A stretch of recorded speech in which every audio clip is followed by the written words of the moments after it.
How did your Celtics manage to lose a game where Steph is 0 of 9 from 3? When does that happen? It doesn't happen very often, but Skip, for the very first time last night, it looked as if the moment was too big for the Celtics.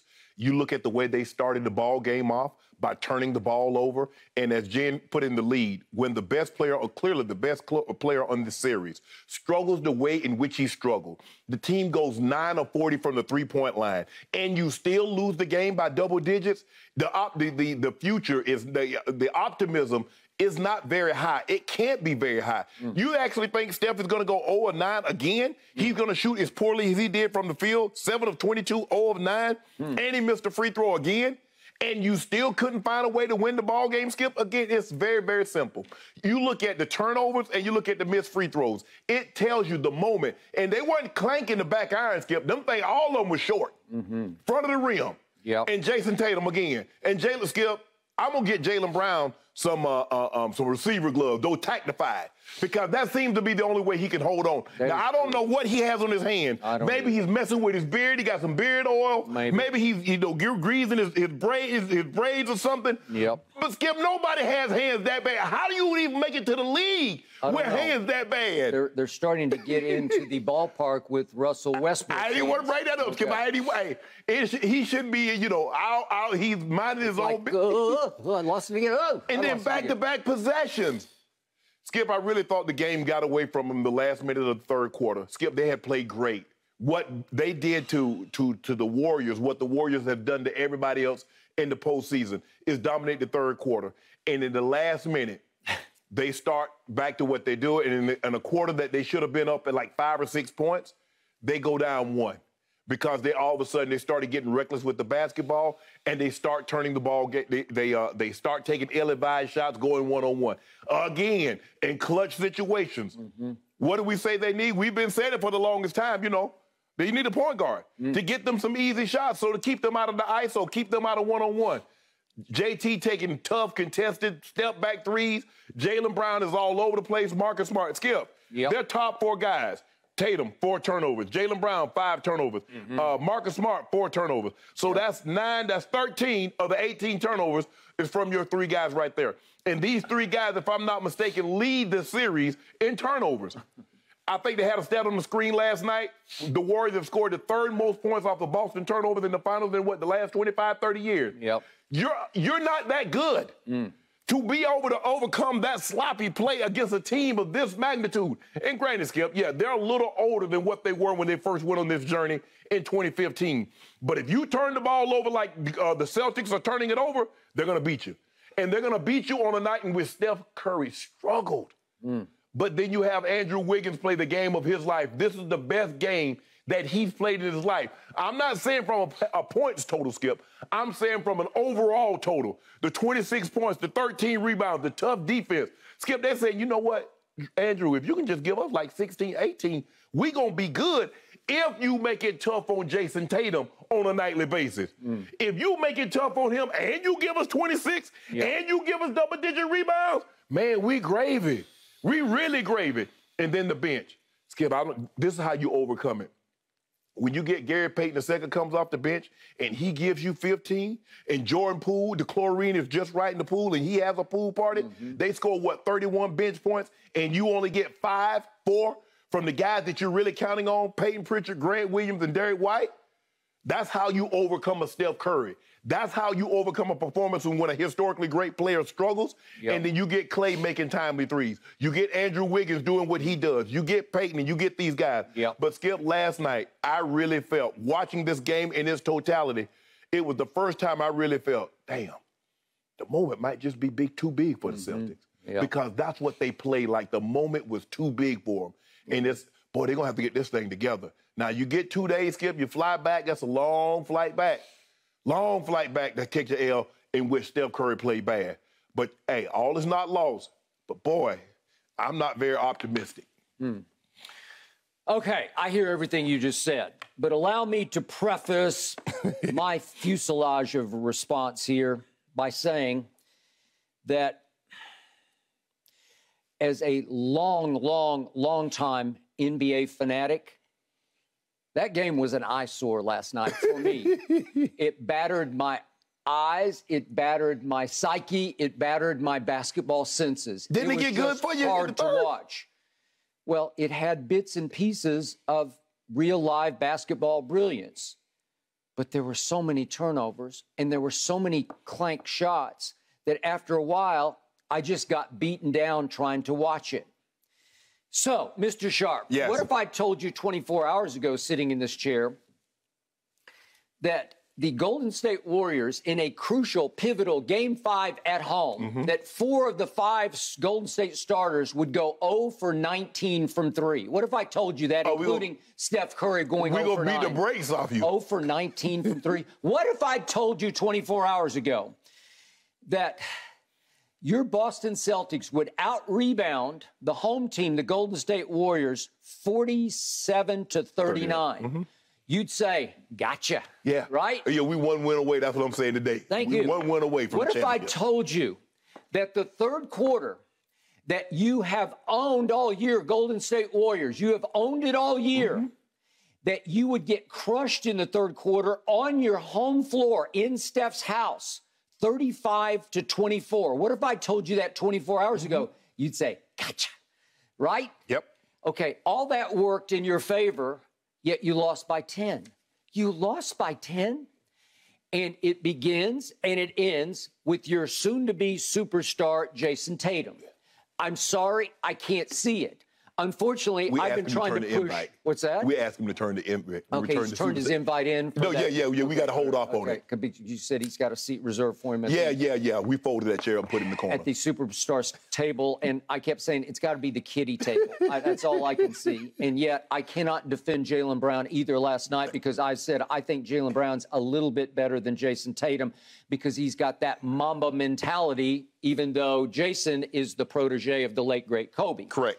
And yet the Mamba mentality ate up Jaylen Brown last night because the harder he tried, the worse it got. Yes. He tries so hard. He tries to make things happen that he goes Westbrookian and loses the ball all over the floor, and he had 5 turnovers, one more than our man Jayson Tatum had as he runs away with the playoff lead in turnovers. Okay, here's the bizarro world point about Jayson Tatum's game last night.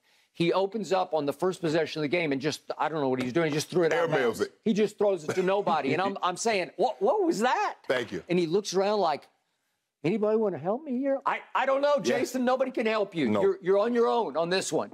Would you believe that sent him spiraling down into insecurity? Would you believe he did not take a shot for the first 10 minutes of this game?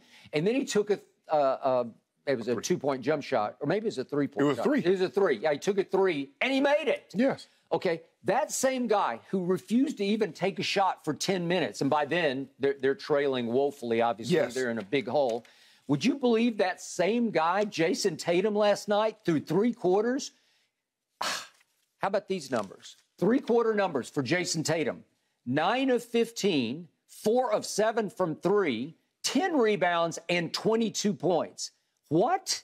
And I'll tack on 4 assists. This is just through 3 quarters. Yep. He had a game through 3 quarters, 22 points and 10 rebounds and 4 assists. I mean, wouldn't you take that for the night and say, thank you very much? We'll see you in Boston. And yet, Shannon, here we go again with another 4th quarter from Jayson Tatum. And would you believe he goes 1 of 5? And at one point, the game was pretty much out of hand at that point on a 10-point game, but he stepped to the free throw line and clanked both of them. Yep. Missed both of them, so he's 2 of 4 from the free throw line. So he had 5 total points. He had only 1 turnover, which was beautiful for him to have only 1 turnover in the 4th quarter. But my point is, if you're the superstar in a game that felt winnable because you did take the lead about 3 minutes left in the 3rd quarter, it's up to you. You got to bring this home. Yes. And if you bring it home, we're talking about championship on the table here, right? Yep. If you could go win this game, I'm pretty sure you could go home and close the deal, although this team has never been very certain at home, right? No. Okay, so how do you explain what keeps happening to Jayson Tatum in 4th quarters? That's back-to-back 4th quarters in which he went 1 of 5. Well, it's just not good enough, right? So now in the 4th quarters of these finals, Jayson Tatum is shooting 5 of 21. That's 24%. and your reservation at the superstar table just got rescinded, right? Yep. 5 of 21. Okay, so how do you explain any of the above? Because that game is basically begging. It's begging to be won by the visiting team, and the visiting team can't hack it in the fourth quarter, right? Yeah. But Skip, you mentioned, like, okay, they had this golden opportunity because they get it going in the third quarter. But again, they shoot 58% from the floor. They shoot 67% from the three, 88% from the free throw line. But they have 5 turnovers. A game that at one point in time you're probably up 5. Skip, you should have pushed that lead to 10. Easy. And that's the problem that they have, is that they have a hard time handling prosperity. They get a lead, and then all of a sudden, everybody wants to be the and-one tour. Everybody starts going one-on-one. Tatum starts airmailing the ball. Smart starts airmailing the ball. Jaylen Brown, all of a sudden, he thinks he has Kyrie handles. You don't. The one thing he should work on also, don't shoot any shots. Work on your handles, because you got the second worst handles in the NBA. I can't believe that you've made you this good of a player with handles so loose. Skip, this is amazing that a guy this... You got it. This game is Skip. They tailor-made. They put this game on a silver platter. Said, Celtics, this is for you. Yep. You know, Steph said, man, I ain't got it. I gave you everything I had in game 4. I ain't got it tonight. And then you let Wiggins goes 26, Clay goes 21, Peyton goes 15, Poole goes 14, 31. I'm like, come on, Celtics. Y'all, Skip, the moment, I don't know, maybe it's just me, maybe I'm overreacting, and I don't like to think this is overreaction Tuesday. But Skip, the moment looked too big for the Celtics last night. For the first time, I was like, damn, man, we in the finals. Should we really be here? We kind of did dodge a bullet, beat Milwaukee without Chris Middleton. And we did kind of, dodge Jimmy Butler, had an opportunity to maybe put it on the floor and tie this thing up and send it to overtime. Yep. What are we doing here? How did we get here? That was the first Jimmy time. Butler shot for the lead. Yes. Skip, for the first time, that's what I felt last night. And you can't have your 3 best players lead the series in turnovers, because the problem that you have with that is that leads that should be 6 or 7, all of a sudden you find yourself down 1 or 2, or you're in a tie ball game. A lead that's 5 that should be 10, 12, and this is what happened. They got, in the fourth quarter, like I said, the last minute, Skip, I think they went in a 13-0 run the last minute and then the first couple of minutes of the fourth quarter.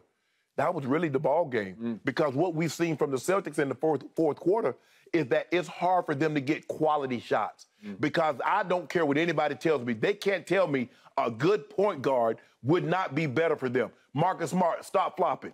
You flopping, and Clay busts a 3 right in your eyes. And then you get a foul. You keep talking, you get a tech. And then all of a sudden you swipe, even though it wasn't a foul on Jordan Poole. The officials, you cannot do what Draymond does. Only Draymond can continuously talk and not get a tech. But stop flopping. Play D.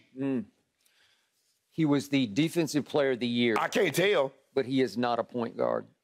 You don't have a point guard. And the most glaring stat of the night for the Boston Celtics was, beyond the turnovers, your starting point guard had 2 assists. It's just not good enough. I promise you it won't work. You can't go win a Game 5 on the road when your starting point guard, who plays 40 minutes last night, had 2 assists. It's no good. It won't work. I could have told you before the game, 2 assists equals loss. Yes. No matter how poorly Steph played or anybody else played. Exactly. You're not going to get home.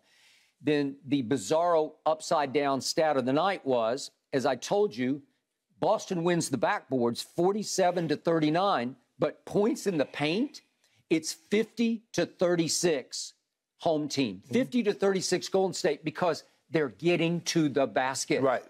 I don't know where Robert Williams was. What's the block shots? I forgot to even look. Let's see. Boston's block shots. Well, you got 2 by Grant Williams, and that's it. But you don't have any by Robert Williams. Not Jayson Tatum, Jaylen Brown. Nobody has a block shot except off the bench. In 16 minutes, Grant Williams had 2. Okay? Help me out. That's just wrong. That's effort, that's energy, that's intensity, that's desire, that's want to. You're just letting everybody get to the rim on you, and it sort of culminated with 2 minutes left. Andrew Wiggins just powers down the lane and just slams. Man, they got Andrew Wiggins out there looking like Michael Jordan. Andrew Wiggins split the seam last night and did the Michael Jordan in 91 skit when he did against the Lakers, when he and just up and under. Yeah, I'm like, come on now, I get it. He was the #1 overall draft pick, Skip, 8 years ago. And he's turned himself into a quality two-way player. Not the best, but a solid player. I say, man, y'all got this man out here looking like Michael Jordan. Okay, I will remind you, not only did he make the All-Star team this year, he was a starter. Yes. He was a starter on the All-Star team. And yet, if you look at what he did during the regular season, he was 17-5. And now, for the finals, he's 18-10. Yeah. So he is killing you on the backboard. Yes. Because he keeps going career high the last two nights. But, Skip, if you look at what happened once Steph got hurt, his numbers careened. Everything is really predicated because you devote so much attention to Steph. You devote so much attention to Klay. Even though Klay hit some timely shots, I don't believe he's the player that he once was. Andrew Wiggins said, y'all forgot about me? I am. If I'm not mistaken, I'm the only guy in this game that was the #1 overall draft pick, Skip. Yep. So that gives me that should give me some cachet to say, somebody thought I was pretty damn good. So let me show you what I'm going to do. Derek White, come on down here. Let's go for a ride. I don't know what Derek White was on last night. I don't know what he was doing, Skip. And Coach Udoka put him in the game, put him in for like the fourth quarter for like 2 minutes. Nah, come on, son. Come on over here with me. Yep. You wasting our time. But Skip, this game, when you get Steph Curry going 0 for 9 and 7 of 22, they go 9 of 40 from the three. You got to win that game. You've got to. Okay, last quick point on Andrew Wiggins before we get to Steph. Steve Kerr is starting to make the case that he has become the best two-way player in basketball, and you can make that credible case. He's doing a number on Jayson Tatum. He is. I got to tell you. He's making it tough on him. He's making it tough on him, and he's just taking him mostly solo to my eyes. It's not like he's getting a lot of help. But they're doing a great job, Skip. They're trying to push him one way, and then you see last night they pushed him into a double team, and Steph just took the ball right out of his hand. Yep. But he needs to get in the weight room. Because instead of falling away with all them jumpers, what them big dogs go do, Kobe can get down on the block and shoot over the top of you. LeBron can back your butt all the way down. So he needs to get into the weight room, bro. That's what you need to do because Andrew Wiggins is a great defender, but you got to have more options other than trying to shoot over the top of him because he's going to make that difficult for you. When you play the kind of minutes that you're playing, and you get late into the fourth quarter, man, it's a very, very special type of person to be able to rain jumpers after you played that many minutes, Skip, when your legs are done. Yep.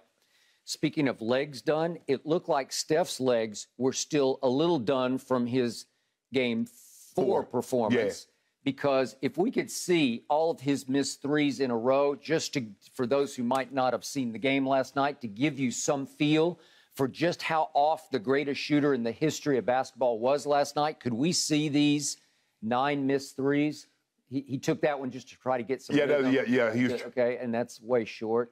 Then he said, maybe I got this one, and it's way short.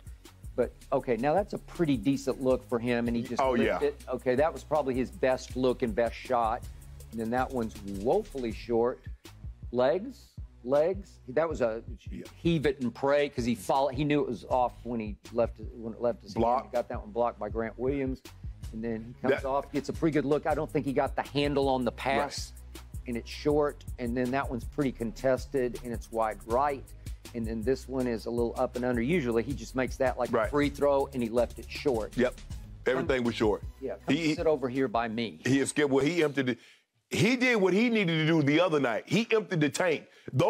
They needed him to be this off the other night, but unfortunately for them, that he wasn't that off. But Skip, and you mentioned, you look at the way Steph was playing last night. You got to find a way to win this game. See, and that's the difference, Skip. Jayson Tatum, and I've said this before, I don't believe he's a superstar. Some people might believe that. I believe they have 2 star players. But this is about superstars. And if you're 2 star players, somebody's got to pick up the slack. You saw what happened last night when Steph was off? Somebody picked up the slack. So when Jayson Tatum is off, who's going to pick up the slack? Who's going to come to the rescue? Who's riding in? It should have been his running mate, who went 5 of 18. He goes 2 from 3. No, but he went 2 of 8 in the first quarter. Yep.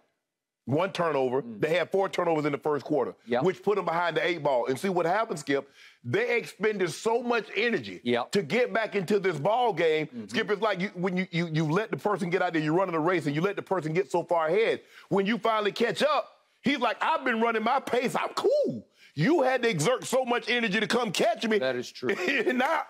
I'm just going to go ahead and leave you right here where you are. And that's what happened. They exerted so much energy, expelled so much in the third quarter that late in the third quarter to start the fourth, Skip, they had nothing. And fittingly, for a game like this last night with so many missed threes, the key shot of the game to me was Jordan Poole's heave at the end of the third quarter. That's the second one he's done, right? And he banked it home. It's a lucky shot. Yeah. And it fittingly, could we see it real quick? Just real quick, if we could just see. This ends the third quarter.